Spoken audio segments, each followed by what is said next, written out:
زه تاسو له دا خبر درکوم چې کوم خلک تر سبا نه پس پاتې شي نو هغوی سره به هغه عمل کېږي چې هغوی به بیا ټول عمر یاد وساتي. بالاخره هغه ورځ راورسېده چې موږ تاسو ته وایو چې په پاکستان کې کوم افغان کډوال دي هغوی له پکار دي چې په حیا عزت کې ځان وباسي، ځکه چې نن د اتوار ورځ ده او سبا د ګل ورځ ده او سبا د مارچ 11 نیټه ده او دا ورته ویلي شوي وو چې تاسو په حیا عزت کې وځئ د مارچ د 11 نیټې پورې، ځکه چې د هغې نه پس پکې بیا سزاګانې دي، په زور باندې بوتلل دي، بېعزتۍ دي پکې. نو دا یو ځل بیا زه تاسو ته وایم چې ګوره پردی کټ د نیمو شموي ډېر په حیا عزت کې تاسو خپل ملک ته لاړ شئ.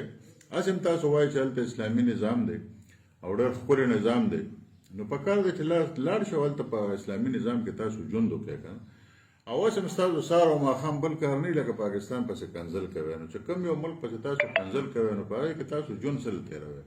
پکار دی چې لاړ شئ خپل ملک ته لاړ شئ. بده خبره خو نه ده.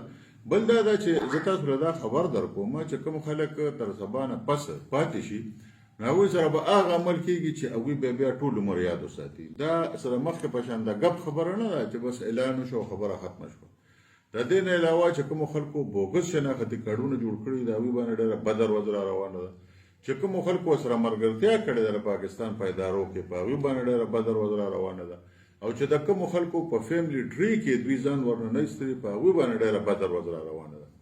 او ډېر پولیس داسې دي چې هغه به درځي او تاسو نه 50-60 زره او 1 لک روپۍ الي او تاسو ته وایي چې اسم نشته او کښېنئ، خو دغه پولیس والا پسې او بیا ته ګرځه که نه ګرځاو پسې په بولډیزرو چې په کوم ځای کې تاسو کیمپونه جوړ کړي دا به دله په بولډیزرو باندې روانئ او په کوم کورونو کې چې تاسو اوسئ. بلکې دام پکې یو سوداګر راغلی دی چې د چا په کور کې افغان مهاجر را پیدا شو نو افغان مهاجر خو به هماغه وخت چې څه ورسره کوي خو به ورسره کوي د تورخم د لارې به اړئ، خو چې کوم کس هغه له کور ورکړی دی د 31 مارچ نه پس هغه ته هم سزا میلاویږي.